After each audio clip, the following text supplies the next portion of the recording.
Welcome in. Happy Monday. It is Dave Kluge, and I'm here with Sigmund Bloom. And what we're doing today is looking at the NFFC postseason Hold'em contest. Sig, you and I both did this contest last year. It is a fun contest, especially for the sickos like us that are looking for something a little bit different than your standard fantasy football. I mean, we're mapping out our playoff bracket here. We're trying to pick who we think is going to score the most in each point. You get these fun multipliers. You get to build exit ramps for positions where you might be wrong. This is only my second year doing it. I don't know how long you've been doing this one, Sig, but it has quickly become one of my favorite contests to play. Yeah, I think any playoff fantasy football is really fun because you have to combine your prognostications about players and teams. And this year, more than ever, I think that, Dave, in contests like this, we could see as you go through the exercise how entries are going to converge and there's just going to be a few variations. But this season, because we look at the best quarterbacks on each side of the bracket, for instance, if you just like to go really simplistic and say, I'm just going to make sure I'm taking the best quarterbacks because I want a 4 times multiplier in the Super Bowl if possible for a quarterback that's going to lead an offense, you would pick the 5th and 6th seeded teams. And Right. most years, that's just not rational. Like there's no way you would say it's chalk. There is no chalk this year. That's what makes it fun. Yeah, and we talked about that like at the midway point of this season in base camp where we talk internally. And I remember saying like this season is just flipped on its head. Like if you looked at the teams that were in and out of the playoff race, none of it would have made sense to us in the preseason. And now even when we're looking at the playoff, Sig, I haven't looked at your bracket yet and kind of how you predict this to go, but I have the lower seed winning in 5 of my 6 wild card matchups this weekend. The seeding is helpful and they get that because of the record. But when I'm looking at it right now, I mean, I think that there are some teams that got some high seeding that maybe shouldn't have. So I'm predicting a lot of, I don't even know if they're considered upsets by Vegas Right. standards, but upsets by at least how the playoff seeding worked out. So let's go ahead and start with your lineup here. Before we do it, though, I'm going to jump in a little bit and just kind of explain what Mhm. this contest is. First of all, there's 2 contests, and what we're doing right now is our postseason Hold'em contest. It is a $200 entry. There are a max 1,700 teams that are playing, $125,000 grand prize, and savings if you buy a 3-pack, 6-pack, or 9-pack. So you're allowed as many entries as you want in this contest, and you actually get some savings on your entry if you get a little bit more. But what you have to do here is you just pick any players. There's no draft, there's no salary cap. You can build a team however you want. But the really important part here are the multipliers. So in round one, any players that you have on your team, you're just getting exactly what they score. Now, if you get that player that wins in round one, carries over to round two, you get a 2x multiplier in the next round, a 3x multiplier in the next round, and then those players in the Super Bowl, you get 4x multipliers if you're able to hold them the whole way through. So this is something that keeps you engaged throughout the entire postseason because you're not just drafting your team and then hoping for the best. After every single round, you get to select more players, and you're not getting those big multipliers because you can only get up to a 3x. But that's why when you start looking at it, like if you're listening right now, your wheels should be spinning because there are just endless opportunities here. And theoretically, there can be multiple teams with the same players in the Super Bowl, but the multipliers make it almost impossible for 2 teams to have the same finish. So, like I said, you've been doing this for a little Mhm. while. Have you kind of found a strategy that works? Is there one thing that you kind of start with when you're building out these teams? Yeah, I think that there's 2 ends that you can start at. One end is the classic David Dodds eliminate the suck because Yes. there's 2 teams that are not going to be in your lineup, your initial lineup. So you can talk through that, or you can go the other end, which I think is to just do your Super Bowl bracket first. Don't bother with your lineup, and then let that guide how you slot players into your lineup. With the object being, and let's be fair, what's cool about this contest is each week you're going to reset your lineup. So you're going to eliminate players that were eliminated, their teams were eliminated. You're going to replace them with players that are not in your lineup yet from teams that are still alive. And you're going to have meaningful decisions every week to try to eke it out. I mean, even if you're in the Super Bowl week, you're trailing. What's fun about this is that you can throw some Hail Marys. You can try to come up with complexity and uniqueness to your entry as you progress through the playoffs, and understand if you need to go for more low probability outcomes that might not be on very many entries, or just stay the course. So why not then, Dave, reduce it down to the simplest possible task, which is you want to have the 2 highest scorers in the Super Bowl, one for each team, at a 4 times multiplier, right? And you can start from the top. So you can start from the top and you can start from the bottom. And there is a little bit of a complicating factor if one of your teams is the Rams. We can get into that too when we get into some VBD and stuff like that. But you can build from the ground up. You can build from the top down. But I do think no matter what, you're going to come to some forks in the road where you really have to make a stand. You can't just shrug your shoulders and play both sides. I think anybody who does playoff fantasy football knows this. The cardinal sin in playoff fantasy football is trying to hedge and play both sides of things. And all that does is lower the ceiling of your choices, whether it's classic playoff fantasy football or a contest like this. So take a stand either way. That's what we're here to do. Right. Now you talk about eliminating the suck, and I like that because that just kind of happened on my own here because I was looking at these and like there's some games that I really struggle to get a read on. You know, our fandom, of course, bleeds into our analysis a little bit. Like I have the Packers overtaking the Bears, but Vegas has the Bears as favorites in this matchup. So you can kind of set yourself up. I gave myself a Bears player and a Packers player saying like, I don't know which way this game is going to go. So I've got an out in either way. You know, I've got Colson Loveland in my lineup and I've also got Josh Jacobs in my lineup. Whoever wins that game, I'm set going into round 2 and I can add somebody else onto that team. I want to know if we ended up with the 2 teams that we are essentially fading in round 1, because you know there's 14 teams to choose from, and you got a 12-team lineup. So I ended up, Sig, and I'm sorry to do this as a Steelers fan. I ended up with no Steelers players, and I ended up with no Panthers players. And I see Jeff Bold already in the chat here saying eliminate the Panthers. Obviously, I feel like that kind of feels like the chalky team to fade in round 1. But I'm curious who you ended up not drafting players from in your team. Yeah, let's get the Panthers out of the way because they're a 10-point underdog, and they did beat the Rams like on November 30th. It wasn't that long ago. And you never say never any given Sunday or Saturday or Thursday or whatever day the NFL is playing on now. So, hey, I think that's a layup. And don't get me wrong. I mean, a way to introduce some diversity. And you do have, like, one of the other things about a contest like this is within each team, you do like a fantasy draft, right? And Tedero McMillan is just so clearly the top fantasy asset.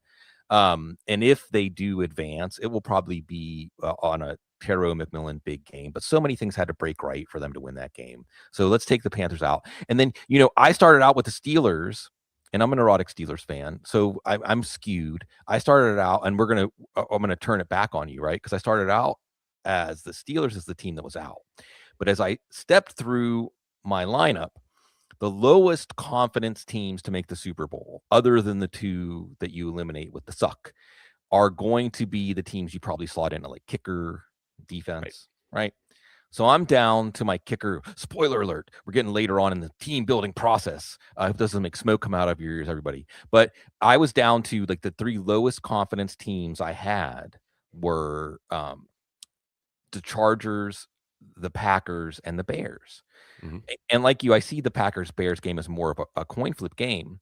But then when I had, I think, a wide receiver, a kicker, and a defense left, there's just I like Christian Watson more than any Bears wide receiver. And I think that at that point, I was looking at defense and I'm thinking, well, if the Steelers do beat the Texans, it will be on their defense, not their offense. So even though the Steelers are the team that I have the lowest confidence in to win this coming weekend, I think roughly whether it's the Steelers, the Packers, or the Bears, or the Panthers, I would say, I mean, none of these teams are going to make the Super Bowl. I mean, let's just go ahead. I just don't. I mean, sorry. I mean, I just think that I was looking back through the Bears season, Dave, and I was like, are we even sure this team is good? I mean, are we really? Are we? So I put the Steelers defense in, making the Bears a home team. Partially because they have a 2-back backfield.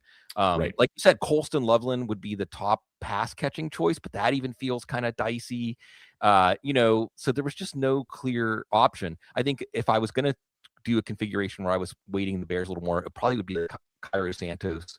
But then I would end up with the Packers or the Chargers defense, which feels like a wasted slot. But that's So, also home field advantage. Like, do you really want a kicker in January playing in right. Chicago? Like that, you don't feel good about that one either. So I think you kind of made the right choice here. I think you're right. It's the Panthers, the Steelers, the Bears, Chargers, Packers are all teams we don't have a ton of confidence in.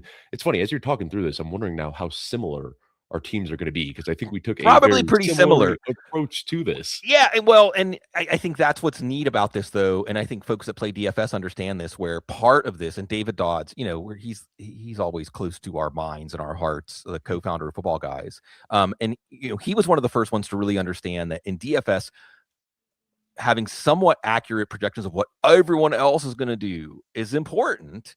Right. And I think by stepping through this process, we can absolutely have a chance to understand that, or take our best guess at that, and then self-apply it and understand exactly where the pivot points. I think there's a really big one in the AFC that is going to separate rosters, and that's how what you're actually, when you put this entry in with 12 players and you're going to switch it through, really you're taking a stand on one or two things to happen in the playoffs and understanding which ones you're backing, and hopefully everybody has their own stance why they're backing it. Let's start talking through this a little bit then. I want to hear some of the players, like when you started doing this contest, I assume the first thing you did was kind of map out your Yeah. playoff bracket, but who were the first two players that you're like, I need to get these guys on my team? Yeah, I mean it's Smith and Jigba and Puka Nacua. I mean, I just think that, and I think that these are free. I call them free squares in the article I'm Mhm. writing up for Football Guys, because the idea here is, like I said, you're kind of doing a draft within each team, and I think for Seattle, we don't even have to really talk about it. It's Smith and Jigba. I think there's one thing to talk about, Hmm. and that's just that you're Yeah, taking 0 in round 1, and you're willfully taking that 0 knowing that they are on bye, but still, this is a guy who almost 1,800 yards this year. He's gonna be one of the top scoring guys, but even without playing in week 1, you're immediately getting that 2x multiplier when he does step on the field in round 2. exactly. And he's also like the wide receivers. Most of the wide receivers in the top 10 didn't make the playoffs. Actually, the Mhm. next highest ranked in PPR, this is a PPR contest. The next highest ranked wide receiver, after Smith and Jigba and Nacua, is actually Devontae Adams. But it's a Right. drop off of like 5 points per game from Smith and Jigba. And it is 6 points per passing touchdown. And that brings in Matthew Stafford. And Mhm. certainly, it's not a stretch to think the Rams can win the Super Bowl with Matt. It's his MVP year, right?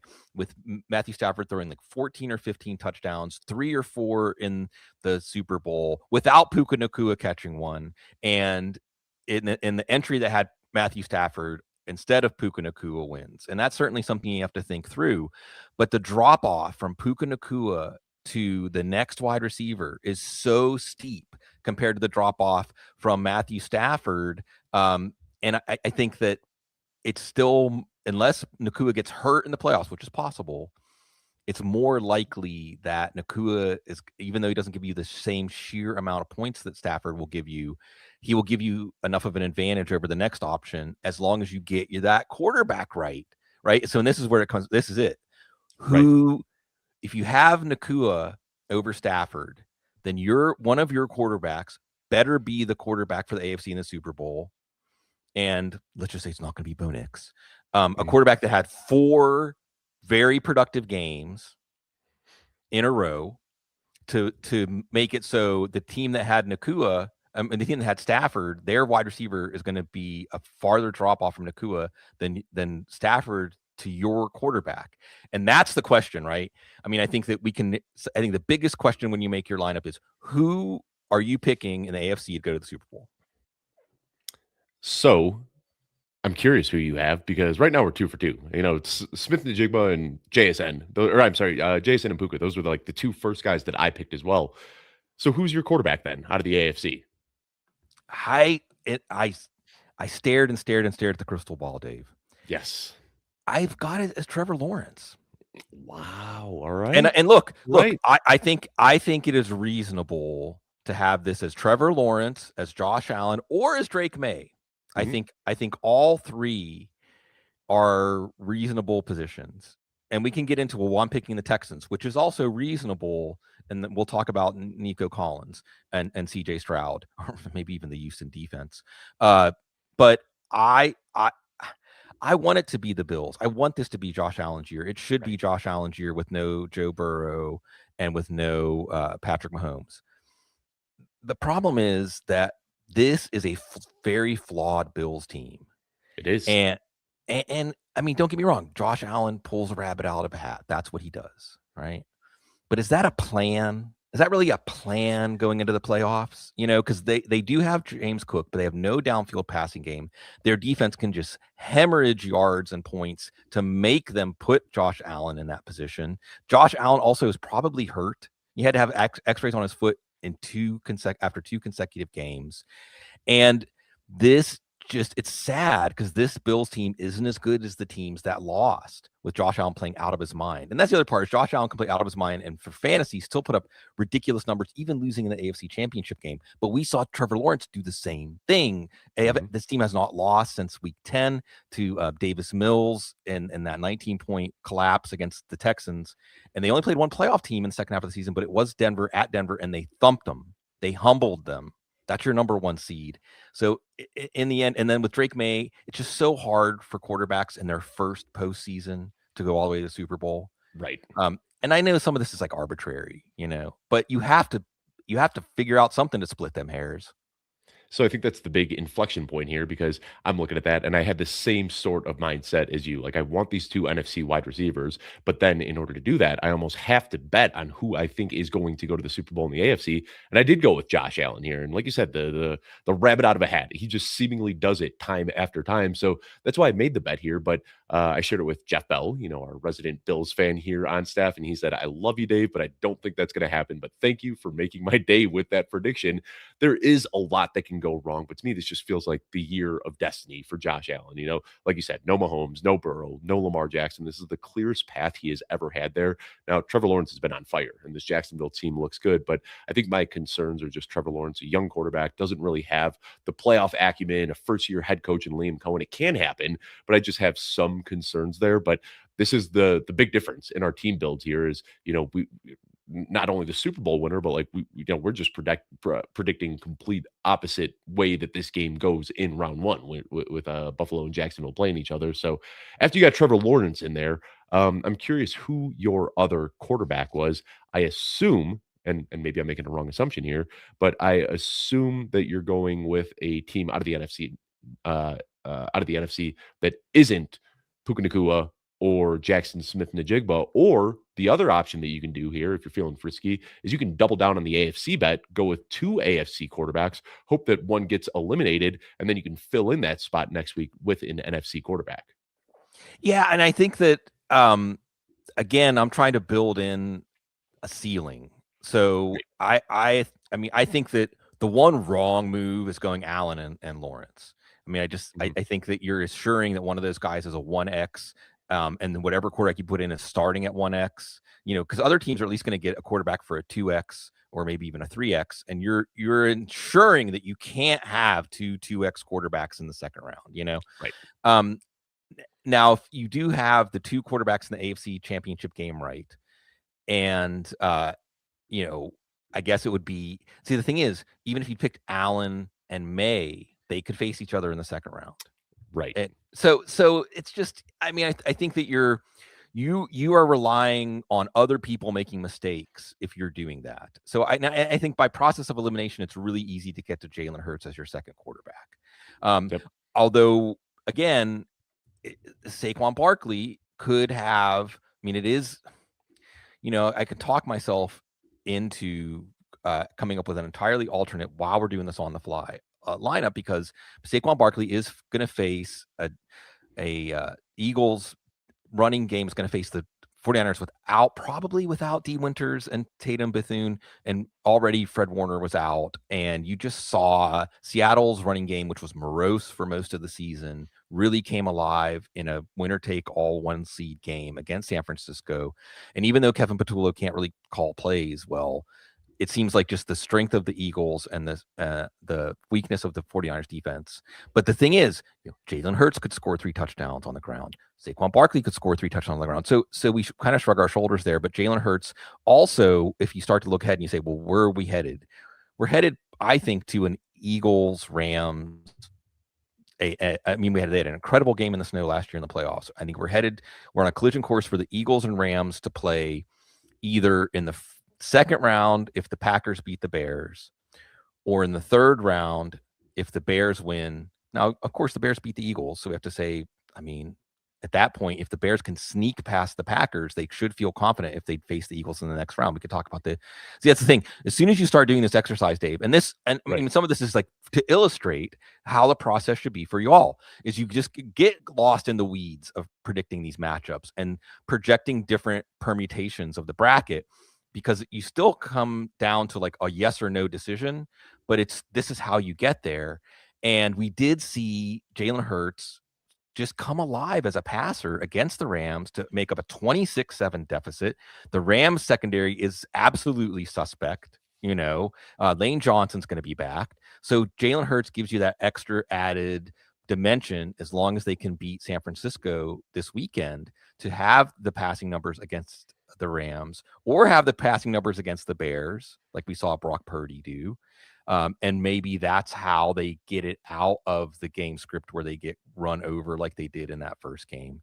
So, I mean, I couldn't find a path to any other quarterback as my quarterback 2 than Hurts, but I know that Barkley could be the player on the winning roster.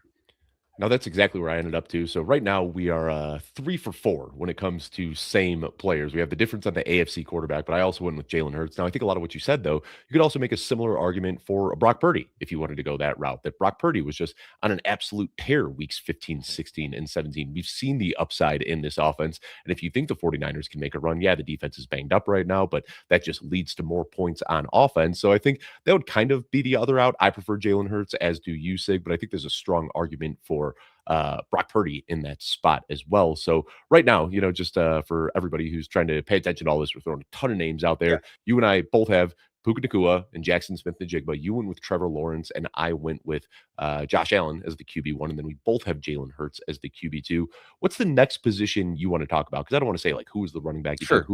As you're going through this kind of process in your mind, what decision did you end up going to next? Like the next player that you really wanted to get on your roster? So I think that the simplest one to just put a line through is Christian McCaffrey, right? All right. So we are 4 for 5 now. Yeah. Well, and I mean, this is and this is where, I mean, I think through this show, Dave, what we're going to be able to winnow it down to is like 3, like I said 1 or 2, and obviously that Jacksonville Buffalo game is a big one, but then also how you feel about New England. And then maybe some smaller decisions, some decisions that look small, but if you're wrong about who's going to win some of these wild card matchups, you can leave yourself a chance to make that up. So I think Christian Adam McCaffrey Harstad likes to say it all the time. Like, yeah, set yourself up to be right even when you are wrong. And you can do that so easily in this contest. You look at these games that kind of feel like coin flips where, I expect the 49ers to beat the Eagles, but I don't have a lot of faith in it. So I want one from each team. So regardless of what happens, I'm set up in round 2 that I'm right regardless of what happens. And you can say, well, if I'm wrong and this team loses that I expect to win, how are some of the ways that could happen and who could have a big game? This is how I ended up with the Steelers defense. But going back to McCaffrey, and I think the problem with Brock Purdy, just to touch on him really quickly, is he just looked so bad against the Seahawks. Yeah, and let's give some credit to the Seahawks defense. But if you compare that to Matthew Stafford a few weeks ago, and we're just talking about like who is a credible team that can, I mean, I know Brock Purdy has taken 49ers to the Super Bowl to play for winning the Super Bowl, but you don't feel that momentum for this passing game against a credible defense like Vic Fangio's defense. I think they did beat them last year, but that was a whole different thing. So, and then the next guy that is a little, again, not stressful, although I think there is a credible position to say, put the Houston defense in, and it's like the Houston rides their defense to the Super Bowl. But then I do think it's Nico Collins. And I think it's Nico Collins because CJ Stroud really targets him more in the deep passing game. He had 100-yard games. If you start to project it forward, and you have Houston against Jacksonville or Houston against New England. I know against Jacksonville, Nico Collins had 100-yard games in both of the games. The Steelers just gave up 2 long touchdowns to Zay Flowers. The Steelers is a classic. Like the defense, if the pass rush gets home, look out. But if it doesn't, somebody's open, and that's probably Nico Collins. And the other thing is, to fill out this lineup, you're going to have just quickly 2 quarterbacks, 3 running backs, 4 pass catchers, tight end folded into a wide receiver, plus a flex. So, the next task after you fill in those quarterbacks is probably we're going to have to pick 8 running backs, wide receiver, tight ends. So, look, you get to work, and I think McCaffrey and Collins are the easiest ones to slot in. So it's funny you say that because I had the same exact mindset as you. I put Nico Collins in, and then when I started adding more teams and playing around, and another caveat to this that I mentioned earlier, you can only have one player per team in these early rounds. So as I'm building this team out, I just found Houston defense. That was the one that I ended up settling on. So I pulled Nico Collins out. I had to put somebody else back in there for the reasons you mentioned. But it's funny that even when you're talking about the player you pick, you talk about the other player that you kind of like from this team. So again, a very similar thought process here. So right now, your team, Trevor Lawrence, Jalen Hurts, Christian McCaffrey, Puka Nacua, Jackson Smith-Njigba, Nico Collins. We didn't spend a lot of time on Christian McCaffrey, but I want to say you talked about Puka Nacua and Jackson Smith-Njigba being the free squares. Christian McCaffrey also kind of feels like a free square at this point, right? Like playing in round 1, you're getting the immediate points. Win or lose, you're probably getting 25 to 30 points from Christian McCaffrey. And then if he hits that multiplier, you feel like you're just, fighting against the stream if you don't have him in round 2. And there's, I suppose, one scenario again where Brock Purdy, he did have those 2 games with 5 total touchdowns back to back, and if he resumes that, then that's certainly possible. And a scenario where the Bears win in the first round, so that he gets to face a Bears team that was one of the teams he hung all those touchdowns on, and then facing the Rams, and we know a Rams 49ers game. If the Rams go to the Rams will be going to the Bears. See, this is again why I'm retracing the steps of like, why wasn't I even thinking about Brock Purdy? Because there's not really a path where he's not going to face tough defenses, right? Because if the Rams beat the Panthers as we all expect, then you're likely to see the 49ers have to go to Seattle, where they just got shut down, unless the Packers win. But then they're going to have to go to they're going to have to face the Rams. This is making my brain hurt. Trying to map all of this out. Like it's just a spaghetti bowl of logic that we're it trying is to put together. And which is one where the shelter you come back to is like, how does Brock Purdy make me feel right now? How does the 49ers as a team that can advance? And starting with the first data point is against this Vic Fangio Eagles defense that really made Josh Allen look pretty powerless to move the ball. The Josh Allen that pulls a rabbit out of a hat for 3 quarters, like just a couple of weeks ago. So yeah, McCaffrey gets in there because it's easier to pen a scenario where the 49ers get eliminated and the player you wanted to have in there was McCaffrey, right? Than one where Purdy puts the team on his back. So following this train of logic, who was the next player that you were looking at that you wanted to get in your lineup here? Yeah, now we get to the part that is kind of like, and then I guess the other thing that is simple is I think if you have Josh Allen in, then you're set up for Travis Etienne. I mean, I think that you're going to have Allen and Etienne, or you're going to have Lawrence and James Cook, right? Right. And like I said, Dave, we can really start to see that we can probably boil this down to like the real entry is like 6 decisions, and getting the most. If you can get all 6 of those right, that's where you end up in the 6 figures. And I think, Houston defense versus Collins is a good one. And I think we can almost distill it down to like Lawrence and Lawrence and Cook versus Allen and Etienne. So I ended up with James Cook because I took Trevor Lawrence.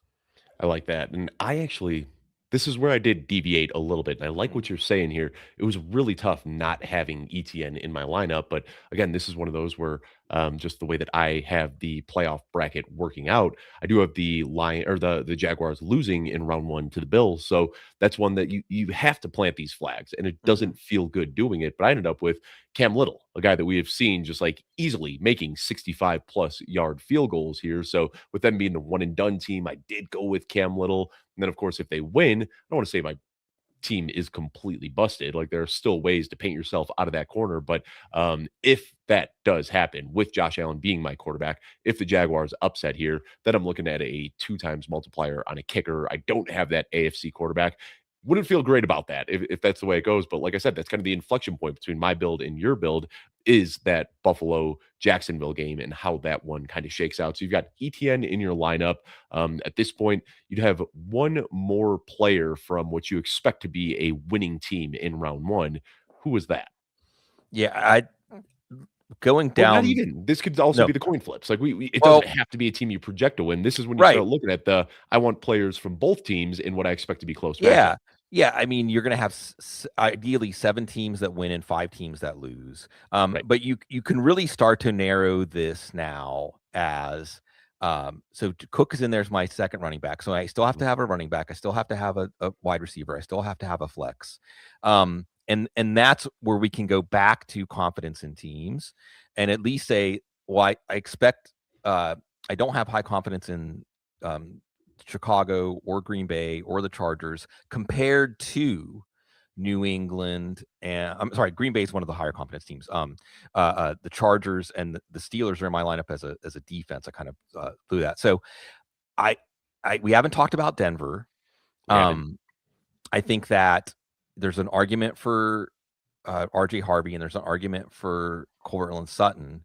But if we project out, how is Denver going to actually make it through the playoffs and get to the Super Bowl? I don't think it's going to be a Bo Nix air show. I think it's going to be defense. And I think we've seen RJ Harvey really come on as a touchdown scorer, as a drive finisher for this team.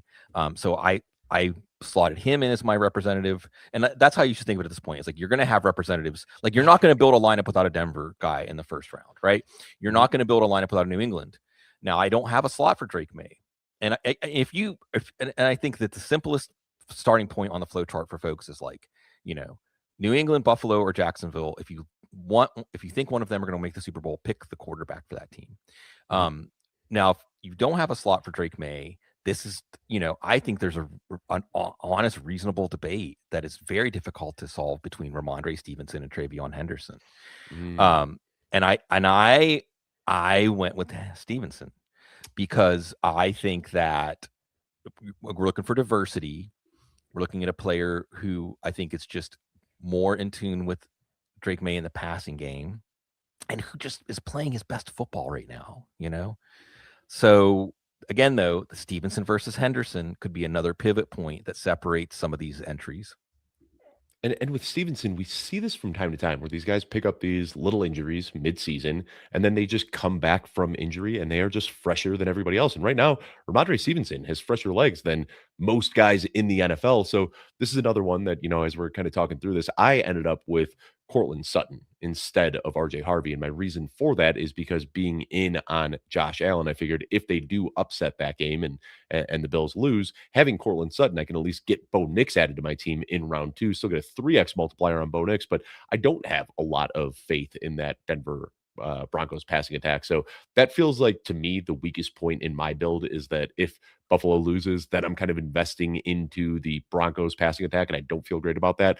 You also talk about the New England backfield. That's where I deviated a little bit. I went with Travion Henderson, and I know Ramondre Stevenson coming off the 3-touchdown game. I think a lot of people, like he looked fantastic yesterday, but I do wonder how much was just like, hey, let's keep Henderson as fresh as possible, because I think we have seen that there's a slight preference for Henderson when the two are healthy. But again, the Patriots way, we never really know with this backfield. So I went with Henderson just because, 1-2 plays is all he really needs to make his week. But I think if there was one thing that I wish I could get a look at before submitting these lineups, it would be the ownership on Henderson and Stevenson, because I think the best thing you could do here is just differentiate from the field. And if you're able to get that lower own guy, I think that's where you can get an advantage. So working through this here, unless I miss somebody, I think we still have one more pass catcher. It's the wide receiver tight end spot, and then one more flex player to fill out your lineup. Well, here's what I have so far. Okay. Trevor Lawrence and Jalen Hurts, a quarterback, McCaffrey, Cook, and Stevenson at running back, JSN, Nakua, and Collins at wide receiver. And then Harvey's going to be my flex. So I'll have one and I have Pittsburgh as my defense. Again, I kind of spoiled that, even though in the process it would come later. So, and with the Bears axed, that would leave me with Green Bay and the Chargers, and I just think that it's easier to isolate Christian Watson with Jordan I was gonna Love say back. you alluded to Christian Watson a little bit earlier. I thought that's what you were going with here. Yeah, and he had 2 Mhm. touchdowns in the first matchup. The Bears, I mean, Nashawn Wright, what a wonderful story. Yeah. It ties into the coach, God, my brain, from Oakland who was shot down earlier Mhm. this year. But the Bears do have vulnerability in the back of that secondary, Oh, and we Jalen Johnson is also so hurt right now. He was yeah. getting cooked by Khalif Raymond yesterday. Like, it is Mhm. not looking good for the Yeah. secondary at all. So it just seems like if you're authoring a Packers win, if I'm already taking a stand and saying I'm not putting any Bears in, so I'm saying the Packers are going to win, even though I Right. see that as a coin flip game. This entry says the Packers are going to win. How are they going to win? And if it was Josh, if I thought it was Josh Jacobs, then I might have to take Harvey out of flex and put Sutton in. And this is another potential pivot point. I think Sutton Harvey is another pivot point, and I think Jacobs and Watson is a potential pivot point where there's a meaningful decision to be made. And I went with Watson just because of Jordan Love's accuracy as a deep passer and the history of this matchup. Again, the 2 touchdowns, even in the matchup when Right. Love got knocked out, Willis threw a bomb to Dobbs for a touchdown. So I have Watson in there, which leaves, again, spoiler, Dicker the kicker. Right. And I guess that in a Chargers upset win in Foxborough, it would be like the Chargers defense getting stops, it becoming like a field goal, field position kind of battle. And we have seen Dicker have games where he has 4, 5, 6 field goals, and the Chargers are comfortable in that kind of game, and they want it to become that kind of game. I think that if it is a shootout, if it is about the offensive firepower, that's probably where the Chargers lose. But again, I mean, we're predicting the Chargers to lose, but this is like you said, the Adam Harstad, like, be ready to be right if you're wrong. Well, if I'm wrong and the Chargers win, just like you were saying about Cam Little, and doing these thought exercises when you're saying, well, I'm picking a player from a team, I have these 2 to 3 spots left to divvy up between these teams that I expect to lose. It's still meaningful to say, important. If they win, how are they going to do it? And I think one of the ones that I was, I think is a little bit tighter than Vegas does. I still think the Chargers are a good team. And I think that Herbert has a little bit more experience in the playoffs than May does at this point. So I think that's kind of the chalky one that a lot of people are just assuming that, we're just going to see the Patriots run away with that game. And they very well could. But that's one where I wanted to set myself up to be wrong. And this is also a little bit of differentiation as well. I did end up with Omarion Hampton in my final build. Just looking at that, we have seen him splitting touches with Kamani Vidal, but once you get to the playoffs, every game matters a little bit more. We see teams tend to lean on their better players, and I think that Omarion Hampton is just a significantly better running back than Kamani Vidal. So there weren't a lot of other guys with the way the ball gets spread amongst the pass catchers there. There was nobody, a wide receiver, that I really had a lot of faith in. So I ended up going with Omarion Hampton. Another little deviation I had in mind was Josh Jacobs. I ended up with him in my flex spot. And again, I said this is the one game that I think I have the least amount of confidence in. I think Green Bay is going to win. Vegas thinks that the Bears are going to win. So I ended up with Colson Loveland as one of my pass catchers who, by all accounts, I think surprised a lot of people, led the Bears in receptions and receiving yards this year as a rookie playing tight end coming off of an injury. So I think that he's heating up the right time. He seems to have the faith of Caleb Williams when it matters most. But I think that's the one that I keep flip-flopping back and forth on right now. And I talked about this a little bit earlier. I've got Colson Loveland as a pass catcher, and I've got the Houston Texans defense in right now.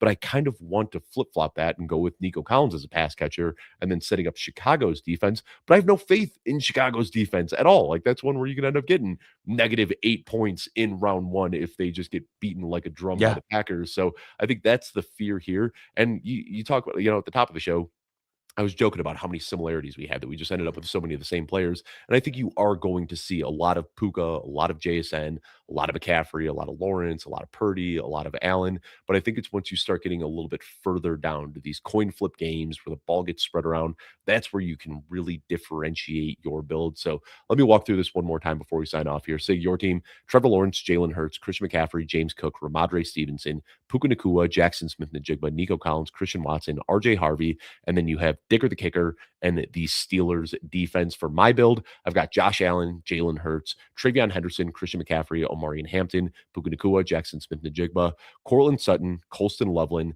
Josh Jacobs, and then Cam Little and the Houston Texans defense. Now, you can already understand, as you're listening to Sig and I talk through this, why you might want to have more than one entry in this contest. Because Exactly. you're right. Like, I'm looking at this right now, and I'm like, well, I kind of like this team, but Sig made some really good points. I kind of want a second team as well. So two things there on that note. One, if you buy the 3-pack, 6-pack, or 9-pack, you get savings. But also for the people that, $200, that's not a small ask. We realize that is a big entry. There's also the postseason mini that you can enter, which is just a $50 entry. Obviously, a bit of a smaller prize up top, but still a chance to win $50,000 and has the same 3-pack, 6-pack, and 9-pack savings there. So help out our friends over at the NFFC. We had a ton of fun this year.